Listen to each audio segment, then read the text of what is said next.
Chapitre 1. Le silence autour de moi.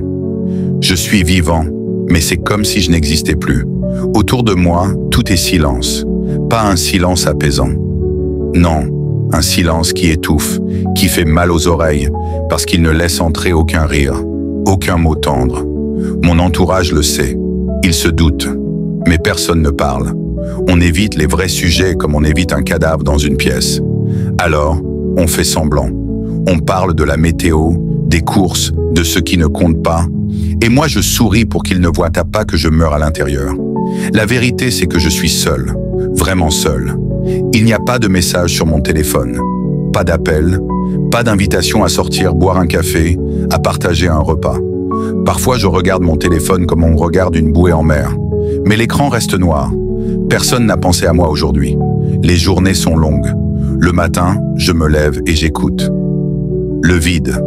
Pas de voix, pas de « Bonjour Jérémy, comment tu te sens ?» Juste le bruit de mes pas lents dans l'appartement, le frigo qui ronronne et mes pensées qui tournent en rond. L'après-midi, je regarde parfois par la fenêtre. Je vois des voisins rire ensemble, des gens marcher dans la rue, des familles se retrouver. Moi, je suis derrière la vitre, invisible. Je suis un spectateur de la vie des autres, pas un acteur. Et pourtant, je ne suis pas quelqu'un qui a tout reçu sans rien donner. Je suis toujours celui qu'on appelle pour un conseil, pour un service, pour de l'aide. Mais moi, qui m'aide, moi? Je suis l'ami, le parent, qu'on sollicite, mais jamais celui qu'on vient réconforter. Et malgré tout, je les aime. Je les aime encore. C'est peut-être ça, la plus grande douleur. Aimer des gens qui ne vous regardent plus. Alors je me tais, parce que personne ne veut vraiment savoir. Mais je me pose cette question chaque soir. Si je disparaissais demain, combien de temps leur faudrait-il pour s'en rendre compte? Chapitre 2. Un corps qui s'écroule. Mon corps n'est plus vraiment le mien. Avant, il m'obéissait. Aujourd'hui, il me trahit. Chaque geste simple est devenu une bataille silencieuse. Mes mains tremblent, tout le temps. Parfois, juste pour tenir un verre d'eau, je dois me concentrer comme si je portais un poids immense. Je le regarde trembler entre mes doigts et j'ai l'impression de voir ma vie se fissurer à travers ces secousses. Parkinson, ce mot qui claque comme une condamnation. Je n'ai plus la force d'avant. Marcher, m'habiller, attraper un objet, tout est devenu lent, pénible. Parfois, je m'assois et je reste là, immobile, non pas parce que je veux réfléchir, mais parce que mon corps dit stop. Et comme si ça ne suffisait pas, il y a le cancer. Un mot encore plus lourd, encore plus sombre. C'est comme une ombre qui grandit à l'intérieur de moi. Une bête qui grignote sans bruit, mais qui ne s'arrête jamais. Je me regarde dans le miroir et je ne me reconnais plus.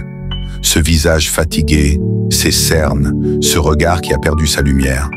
Ce n'est pas moi, c'est un prisonnier. Et je vis effectivement en prison, enfermé chez moi, prisonnier d'un corps qui ne fonctionne plus et d'une société qui n'a pas de place pour les malades comme moi. Et comme si les journées n'étaient pas assez longues, les nuits sont pires. Je ne dors presque pas. 2, parfois 3 heures par nuit, jamais plus. Le reste du temps, je fixe le plafond ou j'écoute le silence, avec mes pensées qui tournent sans fin. Je me lève parfois en pleine nuit et je marche lentement dans mon appartement, comme un fantôme. J'ai l'impression d'être un zombie, coincé entre la vie et la mort, épuisé mais incapable de trouver le repos. Et puis il y a cette peur, cette angoisse sourde. Finir mes jours dans un EHPAD à seulement 50 ans. Moi, un homme encore jeune dans ma tête, mais vieux dans mon corps. M'imaginer dans un lit médicalisé, dépendant d'inconnus pour manger, pour me laver, c'est pire que la mort. Et je sais que c'est là que je finirai, parce que je n'ai ni l'argent, ni le soutien, ni quelqu'un qui voudrait s'occuper de moi. Alors oui, je suis fatigué. Pas juste un peu, pas comme après une longue journée de travail. Non, fatigué de me battre pour chaque respiration, pour chaque geste, pour chaque nuit sans sommeil qui ressemble à la précédente. Et je me demande, pourquoi? Pourquoi continuer à lutter quand tout s'effondre et qu'il n'y a plus rien devant? Cette question, je me la pose chaque matin, et je n'ai plus de réponse. Chapitre 3, ce que j'ai donné. J'ai beaucoup donné, peut-être trop. Tellement qu'aujourd'hui, je n'ai plus rien pour moi. J'ai été un père, un vrai, pratiquement seul à élever 5 enfants. Je me suis battu pour eux, jour et nuit. Je voulais qu'ils ne manquent de rien, qu'ils aient une enfance normale, qu'ils puissent demander quelque chose sans sentir le poids des sacrifices derrière. Alors je travaillais, parfois jusqu'à 3 emplois en même temps. Je ne comptais ni les heures, ni la fatigue, ni les douleurs. Je comptais seulement leur sourire. C'était ça, ma plus grande récompense. Les voir heureux, même si moi, j'étais à bout. Et je ne me suis pas arrêté à eux. J'ai toujours été là pour mes parents, pour mes proches. Ils sifflaient et j'arrivais. Peu importe l'heure, peu importe mon état. Un coup de fil et je lâchais tout pour venir les aider. J'étais celui qu'on appelle quand il y a un problème, celui qui trouve des solutions, celui qui rassure. Et je le faisais sans rien attendre en retour. Parce que je croyais que c'était ça, aimer, être là, toujours, sans condition. Mais aujourd'hui, je suis seul. Je regarde autour de moi et je me rends compte que tous ceux que j'ai soutenus ne sont pas là pour moi. Pas un coup de fil pour demander « Ça va, Jérémy? Besoin de parler ?» Pas une visite surprise pour me changer les idées. Rien. Comme si toutes ces années de sacrifice, de présence, de dévouement n'avaient jamais existé. Je ne regrette pas d'avoir été bon. Je regrette juste qu'ils n'aient jamais su me rendre, ne serait-ce qu'un peu de ce que je leur ai donné. Parce que maintenant, j'aurais eu besoin d'eux. Et il n'y a personne.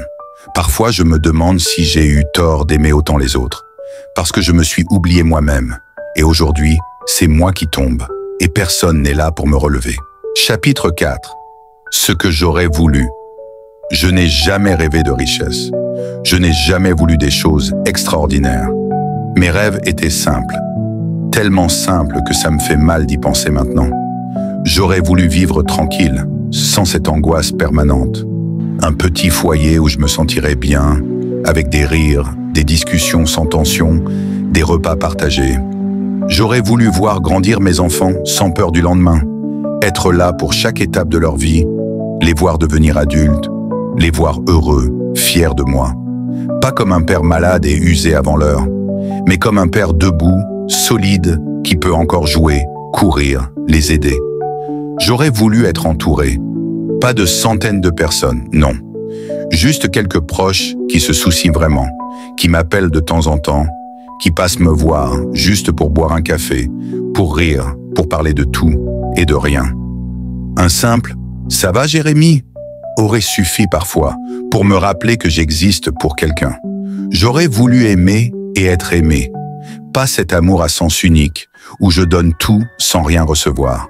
Un amour réciproque, sincère, où je pourrais être moi sans cacher mes faiblesses, sans avoir à faire semblant d'être fort pour ne pas déranger. Et puis, j'aurais voulu quelque chose d'encore plus simple, vivre sans douleur, pouvoir me lever sans avoir l'impression que mon corps est une prison, pouvoir dormir plus de 2 heures sans me réveiller épuisé, pouvoir respirer sans cette boule au ventre, sans cette peur du futur. Tout ça, ce n'était pas grand-chose à demander, non? Juste une vie normale. Mais même ça, la vie me l'a refusé. Alors maintenant, je regarde ces rêves comme on regarde une vitrine derrière laquelle on ne pourra jamais entrer. Ils sont là, tout près, mais pas pour moi. Et ça, c'est peut-être la plus grande tristesse de ma vie. Chapitre 5. Pourquoi j'ai choisi l'euthanasie? Je sais que beaucoup ne comprendront pas. Pour eux, choisir l'euthanasie, c'est abandonner, baisser les bras. Mais ils ne savent pas. Ils ne savent pas ce que c'est que de vivre dans ce corps qui tombe en morceaux, dans cette tête qui ne dort plus, dans cette solitude qui ronge tout. Moi, je n'ai pas choisi de mourir. J'ai choisi d'arrêter de survivre. Parce que ce que je vis aujourd'hui, ce n'est plus vraiment la vie. Chaque matin, je me lève épuisé avant même d'avoir commencé la journée. Je regarde mes mains trembler, je me bats avec mon corps qui ne m'écoute plus. Je passe des nuits à fixer le plafond, à marcher comme un zombie dans mon appartement, vidé de tout. Et je sais ce qui m'attend. Un EHPAD à 50 ans, une dépendance totale, un corps enfermé dans un lit médicalisé, des regards d'inconnus pour m'aider à faire ce que je ne pourrais plus faire seul. Je ne veux pas finir comme ça. Je ne veux pas que mes enfants me voient comme ça. Et puis, je suis fatigué. Fatigué de me battre pour chaque geste, pour chaque minute. pour un futur qui ne sera jamais meilleur. Fatigué de donner tout l'amour que j'ai sans jamais en recevoir assez pour me sentir vivant. Fatigué de ce silence autour de moi, de ces absences, de cette indifférence qui fait plus mal que la maladie. Alors oui, j'ai pris ma décision. Pas sur un coup de tête, pas par désespoir aveugle, mais parce que je veux choisir ma fin au lieu de la subir. Je veux partir avant que mon corps ne devienne une prison complète, avant que je ne perde tout ce qui reste encore de moi. Et surtout, je veux partir dignement. Je ne veux pas qu'on me voie brisé, sans défense, réduit à un numéro dans un lit d'hôpital. Je préfère partir en sachant que, quelque part, je reste encore Jérémy, pas juste un malade. Je n'ai pas peur, pas vraiment. Ce n'est ni une délivrance heureuse ni un drame. C'est juste la fin logique d'un combat que j'ai déjà mené trop longtemps. La seule chose qui me retient encore un peu, c'est cette pensée. Je vais faire de la peine à ceux que j'aime. Et ça me déchire. Parce que malgré tout, malgré l'indifférence, malgré les silences, je les aime encore. Mais ils n'ont jamais su vraiment à quel point j'étais seul. Alors je le dis ici, une bonne fois pour toutes, ce n'est pas un abandon, c'est mon dernier acte de courage. Chapitre 6. À ceux que j'aime, même s'ils ne le voient pas. À vous, à ceux que j'aime, même si parfois vous ne le voyez plus. Je sais que vous ne comprenez pas toujours mon silence, ma fatigue, ma décision. Peut-être que certains penseront que je suis égoïste. Mais si je pouvais vous faire sentir, juste une seule journée, ce que je ressens dans mon corps et dans ma tête, alors vous sauriez que ce choix n'a rien d'un caprice. Je ne vous en veux pas. Pas vraiment. Même si je me suis souvent senti invisible, oublié, mis de côté, je vous aime toujours. C'est ça qui me fait le plus mal. Vous aimez sans que vous le voyiez vraiment. À mes enfants, vous êtes tout ce que j'ai fait de mieux dans ma vie. Tout ce que j'ai fait, je l'ai fait pour vous. Les longues journées de travail, les nuits sans sommeil, les 3 emplois en même temps. C'était pour que vous ayez une enfance où vous ne manquiez de rien. Vous ne le savez peut-être pas vraiment, mais chaque sourire à vous valait plus que toutes les richesses du monde. Je voudrais que vous compreniez quelque chose d'important. Je ne pars pas parce que je ne vous aime pas. Je pars parce que je vous aime assez pour ne pas vous imposer l'image d'un père détruit, allongé dans un lit, dépendant de tout et de tout le monde. Je veux que vous vous souveniez de moi comme de l'homme qui se battait pour vous, qui vous protégeait, qui se levait chaque jour pour vous donner tout ce qu'il pouvait. À ma famille, à mes proches, peut-être que certains regretteront de ne pas avoir été là. Peut-être que d'autres continueront à ne pas comprendre. Ce n'est pas grave. Je veux juste que vous sachiez que, malgré tout, je ne garde aucune haine. J'ai juste mal de ne pas avoir senti vos bras quand j'en avais besoin. Mais je pars sans colère. Je pars juste, fatigué. Je vous aime tous, même si je pars sans que vous l'ayez vraiment vu. Et si un jour vous pensez à moi, ne pleurez pas sur ma mort. Rappelez-vous juste que j'ai fait de mon mieux et que jusqu'au bout, même seul, j'ai aimé. Chapitre 7.